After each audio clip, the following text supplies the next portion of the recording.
Okay, so for the ordering of the, I kind of just have it in the survey, so maybe we'll go through the order. I'm going to call off the teams. I want to make sure I'm not missing anybody. So I have Polite, Traffic Shifters, Maintenance Notification, the BMP Collector, IXMon, and Peer Validators, or Validation. Is that all the groups? Raise your hand if I'm missing somebody. Brandon's also going to present at the end, but he can't win, so he's not in the list. Sorry, Brandon. All right, cool. Aww. All right, so first we'll have Polite come up, policy tool for engineers. So if they want to come on up. Also, at the end of this, we will be doing the voting on the different hacks, along with some raffle prizes. So watch out for that.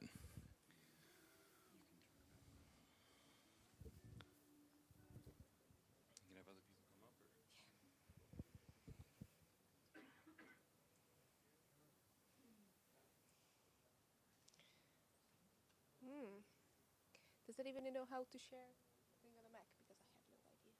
What do you want to do? Just put this on the screen.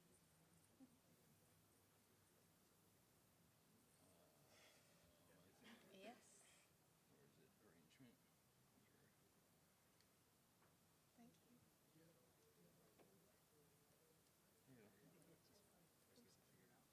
Yeah, got it. Right. Hello, everybody. I would like to get the others as well to come up who was going to present. We ended up having about 12 people in our team, and everybody just kept coming and coming, and they were interested in, so I didn't want to say, go somewhere else, which means 12 is really difficult to manage in a small hack. So we divided up into 4 different groups, and everybody is going to present their piece of module, what we did today here. So the idea was to create a tool which goes out to registries, pulls the prefixes per ASN, and generate configuration templates and push down to Juniper and Arista devices. And we were quite successful, so we were happy by the end of the day. I also worked on a little stats module. So I just go through quickly of the structure, and then everybody gets to present their bit. So we've got a collector, it goes out to Arin. It also gets some parameters which ASNs we are interested in. This is going to be the list of the customers. Create a JSON file. The teams are agreed between the interfaces of how they're going to use those data. And then we created templates. And there's 2 different groups who worked on templates. There was one for Arista using eAPI. And the other one was some other tool. And then created config files, which got down pushed to devices in different methods.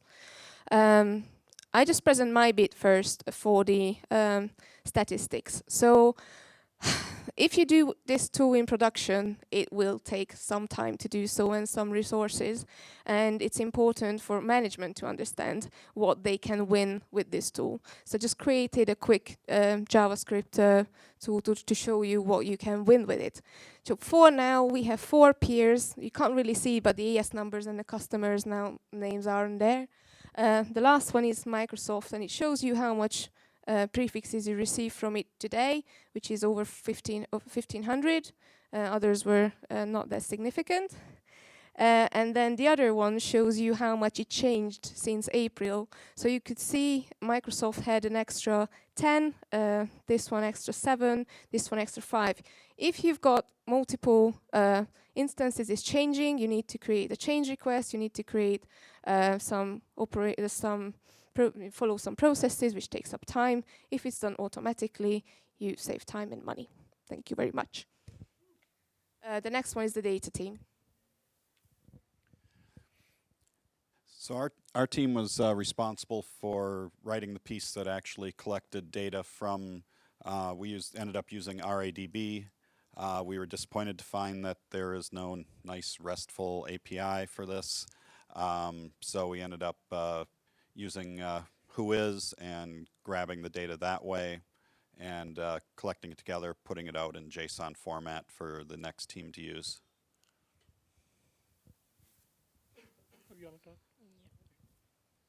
So we made the Juniper templates. We made use of Jinja 2, as well as we got the JSON files from the data team, and we picked out all the prefixes that were advertised by the particular AS that we were looking into, and accordingly we made the BGP policies for us to accept routes from that customer, and then we pushed it into configurations for the devices. All right, and then once the configs were ready in JSON format, once the config were ready, I gave those configs to Vadim, and then he just used the Juniper PyEZ API, the netconf API that they provide to do management of their devices, and based on that, he just committed the configs, and he also basically assembled everything that all the crappy code that I gave him and put that in place. And I'll speak on the behalf of the Arista template team. They did it in the same file. They got the JSON data, and they used the Arista eAPI to connect to the Arista device and push the config over. So very similar to what we did with Juniper, and both of those tools seemed like a good thing to use, definitely better than NetMiko, because it's we couldn't merge configs together in an elegant way. Using APIs was definitely a good choice for us, I feel like. Thank you. So I have to say thank you to the guys because they did a fantastic job because so many people, and then we just could pull it together by the end of the day. So it was really successful, and thank you very much. Thank you. So next we have the traffic shifters, the only one with a name that's, I like it, but let's just go from there. Who's gonna present? Awesome.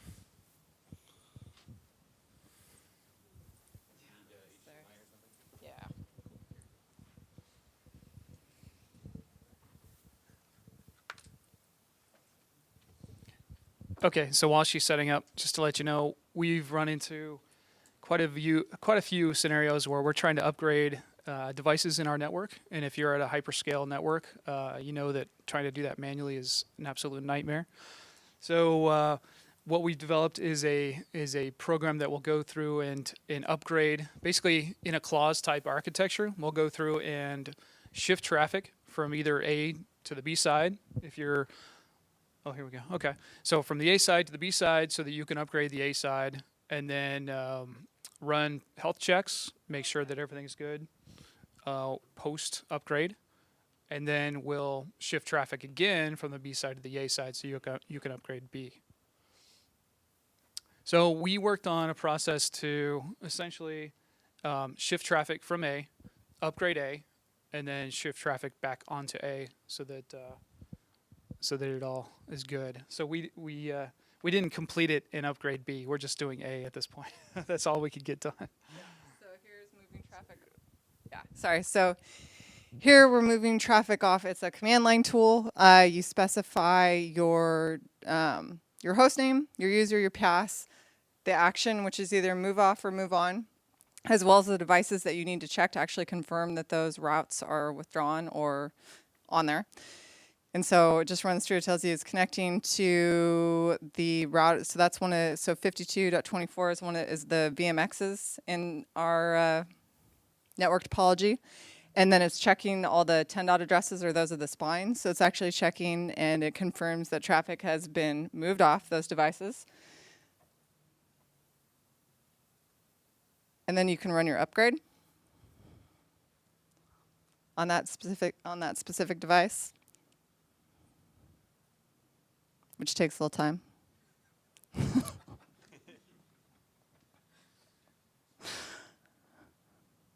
Once that's complete. Look how fast it took to upgrade.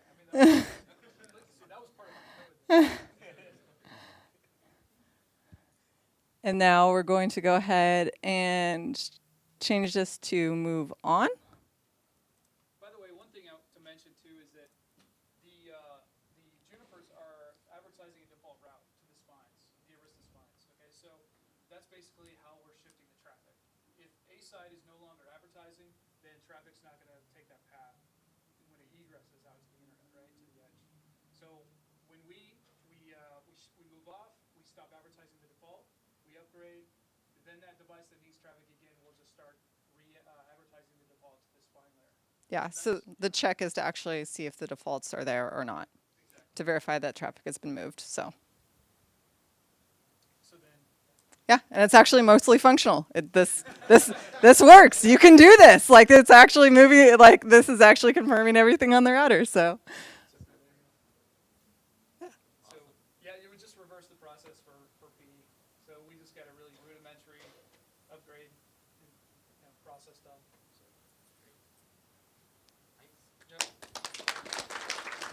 Thank you.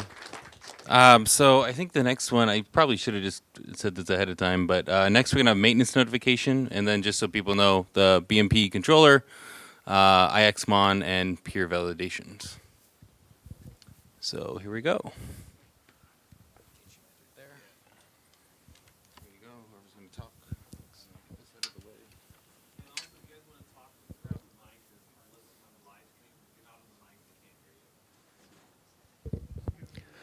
Hi, how's it going? So I am Colin McIntosh, and I'm Matthijs Jonker. we're going to talk about maintenance notifications and how to manage them better. So for our hackathon project, we had some goals of we want to be able to read maintenance notification emails, and we're doing that over IMAP. We want to identify which emails are maintenance notifications, and then parse out the start time, end time, the circuit ID, and like the partner name. Then we want to add those events to a calendar, and then we want to notify people if there's conflicting maintenances. So this is a little bit of how it works. Like I said, it connects via IMAP. We wrote the whole thing in Python. It just reads in your emails, finds maintenance notifications, posts the calendar events to Google Calendar via the Google API, and then if there's a conflicting notification, it will send an email, not via the Google API, via actual email. So how it works is there's some already existing work on maintenance notifications for parsing them out via iCal and a header called X maintenance note. So we wanted to try this first because it's more standardized and easier to parse. The problem is not many vendors actually send these headers or the iCal attachment. We only have one vendor that does, so it doesn't really work that well. So our fallback is naive parsing, which is just some regex patterns to match an email, a domain, the start and the end time, and the circuit ID. And basically, it's just one of these little YAML blobs for each vendor and the type of maintenance notification that they send. So it works. It actually posts it to Google Calendar. This is an example of what one of the notifications looks like. It's very simple. Of course, we can add more data in here. I actually want to add it so that way it has the original maintenance message in the description, but we didn't get time to do it. Yeah, and this is just some future work that we think would be cool to work on. We'd actually like to check the circuit IDs against a topology and see if the conflicting maintenance is on the same path. Right now, we actually just check if it's during the same time, which is very naive and won't work very well. So we need to improve that. We'd like to add support for the X maintenance note headers. Right now, we're only doing the iCal parsing. Like to add more vendor patterns. It would be nice to be able to support other types of maintenance like power maintenance or site maintenance just to get it on the calendar. Circuit ID validation, which goes into the topology checking. And then we also want to ask vendors to actually include the X maintenance note headers because that would be awesome and make this much easier to do. Yeah, that's pretty much all we got. Oh, that's it. Cool. Yeah, that's it. So as you mentioned, Colin, the libraries that already exist are in Python, and Jade and I were working on re-implementing those in Go, which was quite interesting for me as I'd never used that language before.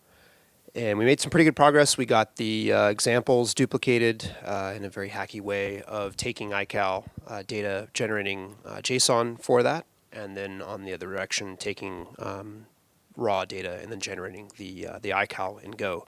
And then Jade did a bunch of work to start putting that up on GitHub and cleaning it up a lot. So a lot of good progress today. Thank you. So next we have the BMP controller group. So if you want to come on up and present what you have.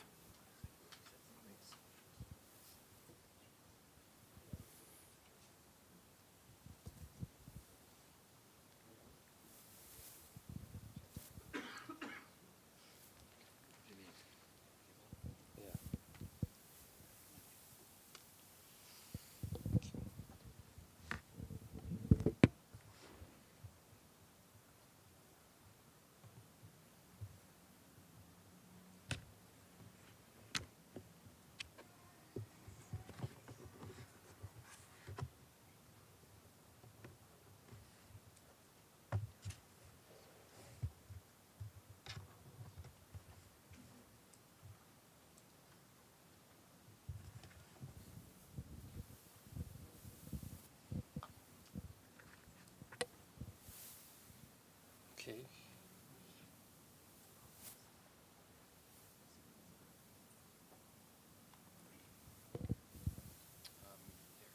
Cool.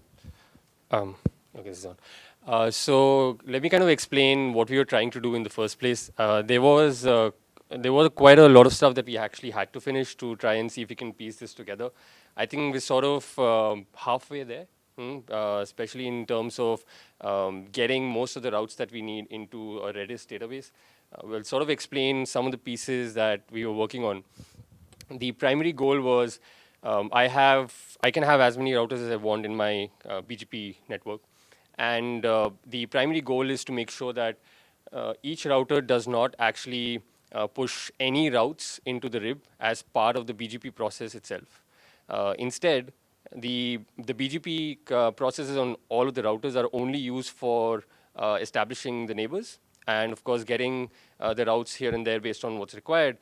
But the actual route calculation and the RIB creation happens on the collector front. So what we effectively do is when we learn routes over, let's say, from router 2 into router 1, we publish a single route policy on router 1 to prevent any routes from being downloaded into the RIB and push all of the routes into the OpenBMP controller that's sitting up top. Now, because all of that is being published into a single Kafka bus, we effectively have multiple sort of agents pulling data off that bus and then processing all of the RIBs that we would need one by one. What we have at this point, at least working, is the fact that we are able to get the adjacency in RIB completely populated from the router 1 as we receive all of the routes over OpenBMP, and then go ahead and push all of that into a single Redis database. So as that happens, we have two other pieces of code that we haven't finished integrating yet, but those pieces of code effectively will allow us to have completely sort of Pythonic versions or YAML-based versions of defining a route policy so that you can define exactly what goes into the adjacency in RIB post policy, and then finally do path selection and push everything down. So the last portion is the one that we wanted to concentrate on separately, which is how do you actually get the routes into the RIB eventually? We're going sort of a roundabout way of getting the routes into the RIB. So they will appear as, in this case, static routes. The admin distance would be set completely based on whether it's an iBGP session or an eBGP session. So the static routes can effectively be monitored in that way.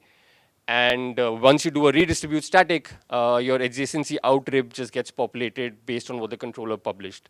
So effectively, we're using BGP only to establish neighborship and learn routes, but we're actually doing the entire RIB calculation and creation into a Redis database up top in the controller. So I was making a few last minute changes, so I hope I didn't break my code, but let me see if I can show this.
second.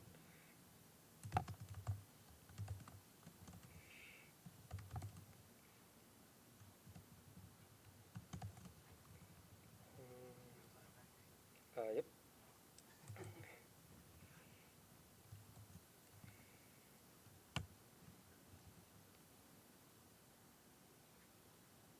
Okay. So, sorry.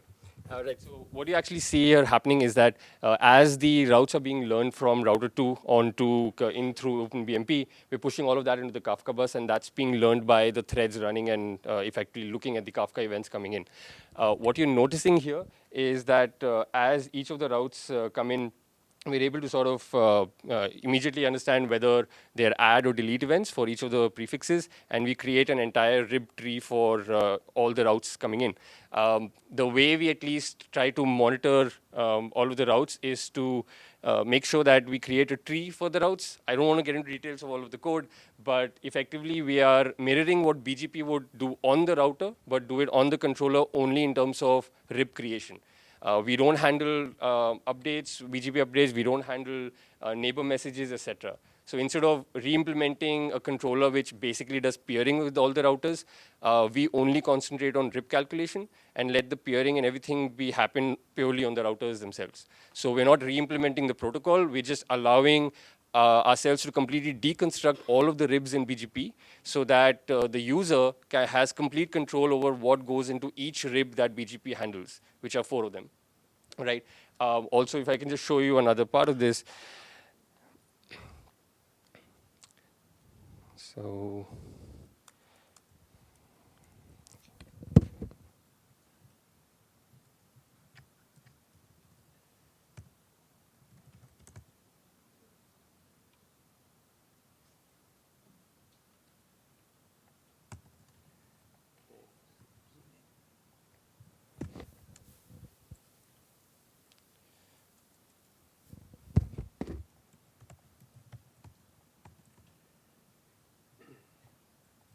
so in case somebody still wants a CLI, the CLI will now be Redis based. You can effectively query all the keys as you need and try and figure out exactly what's happening in each rib. You can, of course, construct your own sort of CLI on top of it by creating a Python client that queries this and figures out what you want to do with each part of this. In this case, since I've only populated the adjacency in rib, I'll show you what it looks like.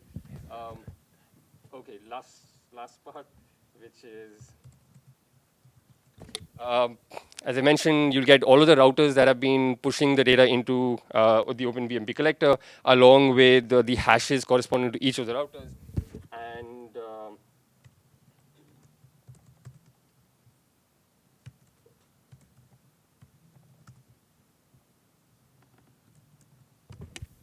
And once you take a look at any of the data as it keeps coming in, what you notice is that all of the routes being learned are effectively pushed in to a separate JSON rib, which in this case is the adjacency in rib. And as you continue to populate each of the pieces one by one, you will notice that each rib gets populated one by one as a separate JSON entity. So this helps us also isolate all the pieces of code.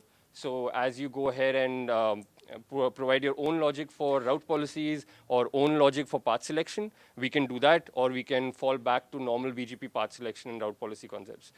So in a way, that's sort of the gist of it. We weren't able to complete the whole thing, but I think we can probably do it later as well with plugins. All right, thank you.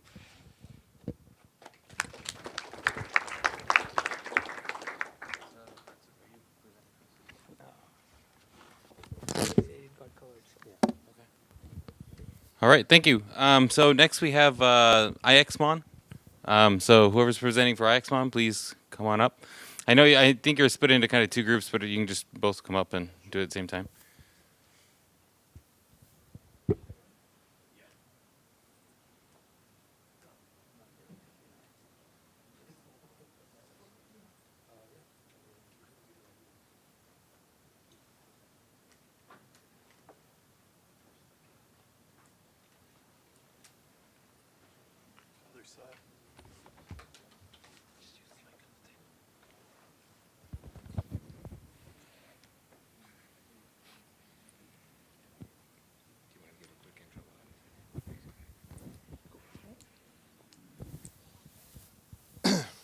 All right, so we just grabbed an item off the list.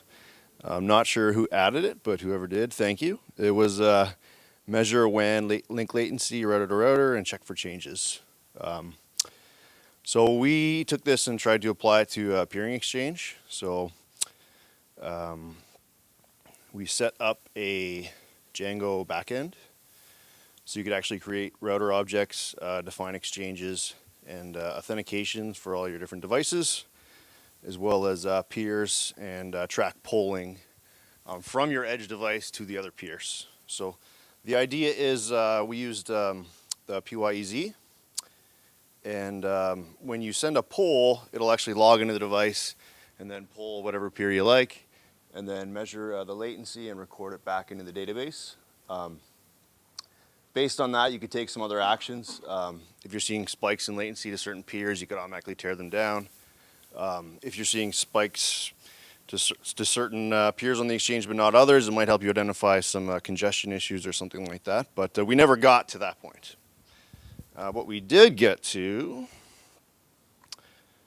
so you can go into the database and define your objects and methods of authentication and exchanges and which routers they actually sit on. And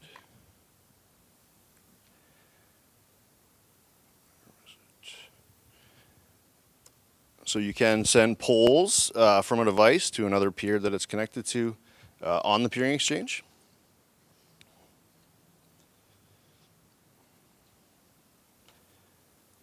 And it will get that data and populate it back into the database backend. And you've got your ping, min, max, and average. Those values have to be divided by 10. 1,000, sorry.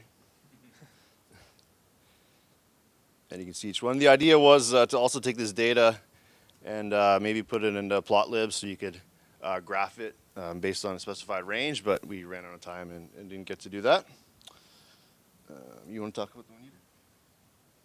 Which one? Different exchanges? No? All right. Yeah, I'll go to that one in a sec too. So another one we did was if you're in a situation where you peer at multiple exchanges and there's another ASN that's also at multiple exchanges and you have sessions with them at some exchanges but not all of them. It'll run through the different exchanges that you both have a presence at and see if you have a peer session configured, and then if not, recommend that you set up peering at that exchange. And the idea was to even automate that into like an email template from PeeringDB. So just send off a, hey, we're both here, we already peer at the following exchanges, would you like to set up peering? Something like that. We got part of it done.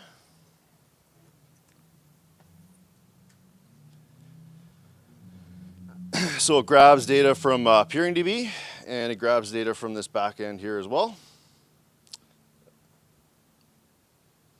So we got peering set up with Microsoft at the Seattle Internet Exchange, and it grabs all the Microsoft ASN data from PeeringDB, and it runs through the list and sees that we have peering presence at 6 and AM6, but we're only peering with them at 6 and not AM6. So at this point, we would have liked to write the code to raise a recommendation to peer with them at AM6 as well.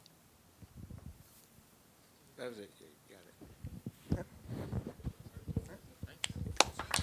Thank you. So, peer validation. I don't actually know the right name, but we're going to go with that. And you can correct me when you get up here. And then after that, we'll have Brandon. And then after that, we will do some voting.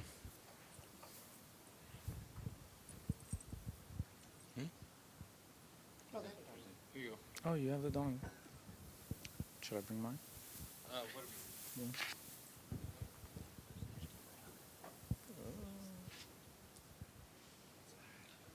It's in my hand. You have it. All right, so we weren't able to complete all the way through. It was 3 of us, and mainly what we were trying to do is, with the smallest amount of input, create a source of truth.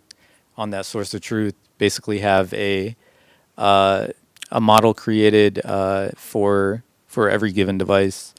I have an example device from here. Just went through and did it with XML since I wanted something that would persist locally. And from, if you want to show the small amount, like the actual input that generated that. Yeah. So basically it's a CSV that would basically be the name, vendor, PID, the exchange it was at, and what state it was in. Really what happens is by the end of it, what we wanted to do is expected versus actual validation. So where state validation was always the intended target at the end of the day. So active being the device is actually in production. And from that, then you'd be able to consistently through the Jinja templates alter whether it was in if it's in a prod state, then it would be in a pushing traffic in a non-overloaded state. And if it was in a drain state, it would be like maintenance or incident or pre-production, anything like that. I'll let Ashley talk about his part with the templating as well.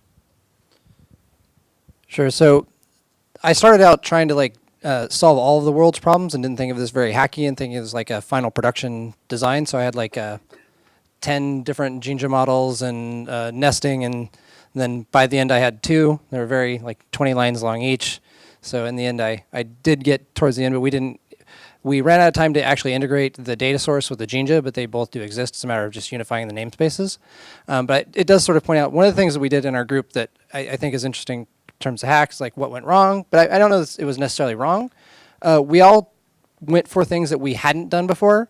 So I've done a lot of SNMP modeling, and that would have been a very easy thing for me to do, but I didn't do that part, and instead Gregor's did that because that was something he wanted to investigate, doing SNMP at the CLI rather than doing a screen scrape. So each of us went for the most challenging thing that would expand us the most, which I actually learned quite a bit today, and I think everyone did. So in that sense, it was a success. And we actually did get close to finishing. There are pieces. It's a matter of doing a little bit of stitching at the end. There's nothing much to add, but I'm not a programmer yet in any measured way, so it was mostly kind of a exercise, but I think I did quite well. I was able to get a list of peers from a given device through SNMP and find how many prefixes are being learned and advertised. So I would probably need another few hours to get the data cleaned and ready for them to be parsed.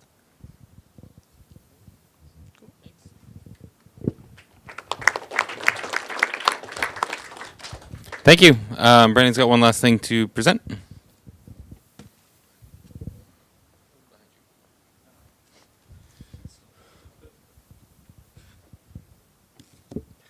That's my phone. I would have found you. I would have tracked you down.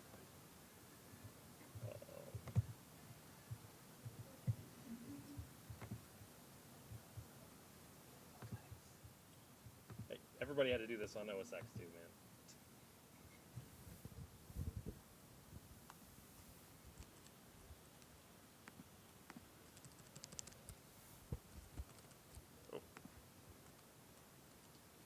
Okay, my hack is a meta hack. It's a hack about hackathons. So we wanted a way, we were kind of chatting before, we kind of want a way that we could have a master Git repo or some way that people could discover these hacks, not only at this hackathon, but at other hackathons. So I thought, hey, why don't we just throw together a SQL-backed web page? So that's what I have here. HackRego, I don't know. It's a horrible name. We'll come up with something better later on. But the idea here is you have a list of hackathons. So there's one in there today, and then there's a bunch of hacks. So these are just all made up because I didn't have your hacks while I was doing this. We can link to people's code. We can find out the peeps that are actually working on it. I worked with some great teams here. They're superstars. They're supermen. And we can actually click on one of these and get additional information. So I think the next steps here is kind of adding in a voting system, getting this to be cleaned up a little bit more, and any other ideas. So that's kind of why I wanted to present, is I want your feedback. What would be really awesome to put in here, and what's something that we can actually have ready in productionist-like stage the next time we have a hackathon. So Thank you very much.